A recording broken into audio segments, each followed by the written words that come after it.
So, would you rather pay mortgage rates at 6.7 or 6.1? Is that a simple question? That's what I'm talking about today, so stick around.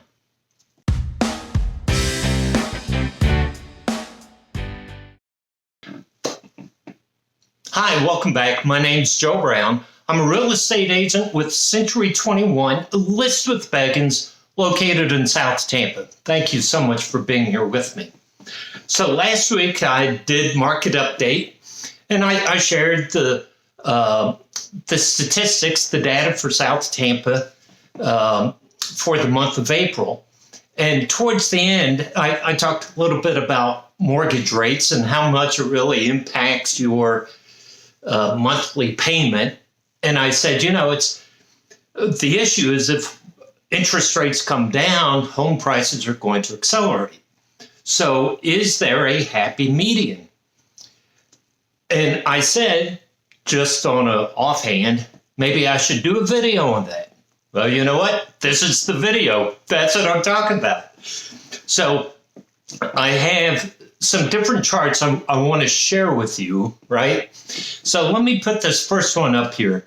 And this shows if you take a $400,000 mortgage at a 6.7% mortgage rate, you're expected to pay $2,581 per month.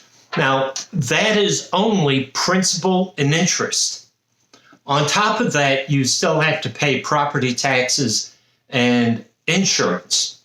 And so now it changes. Hillsborough County has a different tax rate than the city of Tampa or Plant City or Temple Terrace.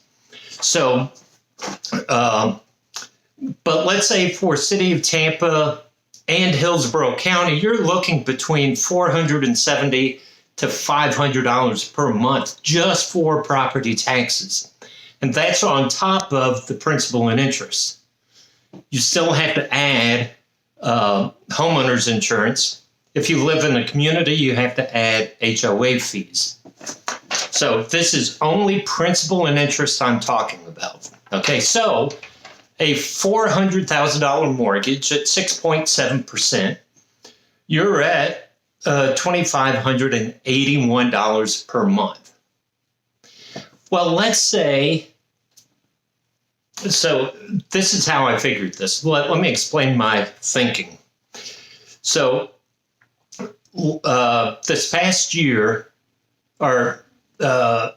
people expect home prices in Tampa to go up between 3.5% to 4%. So I thought, well, let's say, so 0.5% is on 400,000 is $2,000. So now you take a loan at $402,000, but the rate comes down to 6.6.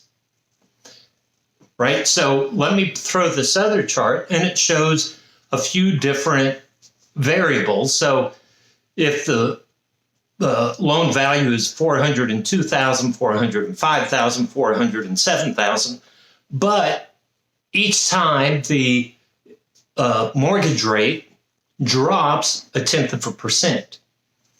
So you can see you go from $2,581, and then for $407,000 at 6.4%, you're paying $2,546. Well, let's carry this out again using that same formula of home prices going up to 0.5%.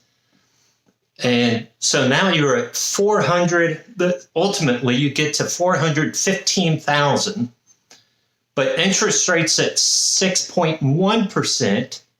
And your monthly payment is $2,515. So here, I want you to take a look at this chart. So if you were to buy a house, now this is the assumption, right? that you don't want to buy a house at 400,000 because interest rates at 6.7. You want interest rates to come down to 6.1. That's why I started this video. Would you rather pay 6.7 or 6.1? So you're waiting for interest rates to get to 6.1. However, if interest rates come down, home prices are going to accelerate. So now the home at 400,000 now is worth 415,000, and you're paying $2,515. Well, the difference between the 2581 and 2515 is $65. $65 a month. But in that time, the value of the home increased $15,000. So that's what that's the point I'm trying to make. If you wait for rates to come down and home prices go up, you lose the gain in home appreciation. You lose equity in your home by waiting for a lower rate. I have something else to show you too. So I'm talking about rates going from 6.7 to 6.1, 6.6, 6.5. How quickly does that happen? Well, here's the chart I want to show you. And so this is the past 3 months, right? So from the beginning of February through middle of April, I want you to see, we started at, 6.8? I think we got to 6.5 or 6.6 around March, but then we're back. The rates came out yesterday, still at 6.76. So you can see for the past 3 months, we've only moved from 6.86 to 6.76. So that is a 1 point drop. So you're talking about 3 months, right? 3 months, the rate dropped 0.1%. Well, what are you doing in the meantime for those 3 months? You're not living in a car. Chances are you're living in an apartment, paying rent, and rent is what, a couple $1,000? Maybe below $2,000 if you're fortunate. So you're putting money out, waiting for rates to come down, and they really haven't come down a lot over the past 3 months. Now, will rates come down even further? That's the hope. It depends who you listen to, right? There are some pundits saying, oh, we're going into a recession. Rates are going to go up. Rates are going to go down. We don't know. I did not stay at a Holiday Inn Express last night to know for sure. What I do know is if you are in a position to buy, it is in your best interest to buy now. But here's my caution, always my caution. Do not buy a house just to buy a house, because then you'll have buyer's remorse. If there's a house you like and there's a house you can afford, buy it now, right? If rates come down, you can refinance. If rates go up, good thing you bought now. And if rates come down and you don't want to refinance, at least you're getting the gain in equity and home appreciation, home value appreciation.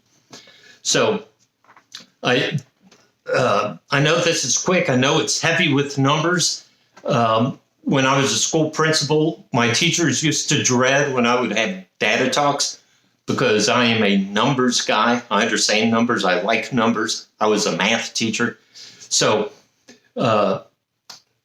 listen, if you're thinking about buying a house, whether you can afford a house, talk to a mortgage lender. And if you don't know mortgage lenders, reach out to me. I have several contacts that I've worked with in the past who are just excellent, excellent people. There are programs out there for first-time home buyers. There's Florida has the Hometown Heroes program, which helps with down payment assistance. So some great programs are out there to help people get into a home. So please, let me be your trusted advisor. Reach out to me. Let's just talk. Go to my website, joebrownc21.com. You can search for homes. You can read my blogs. You can contact me. You can look at my listings. I'm here to be your trusted advisor. So please use me, okay? Until next week, take care.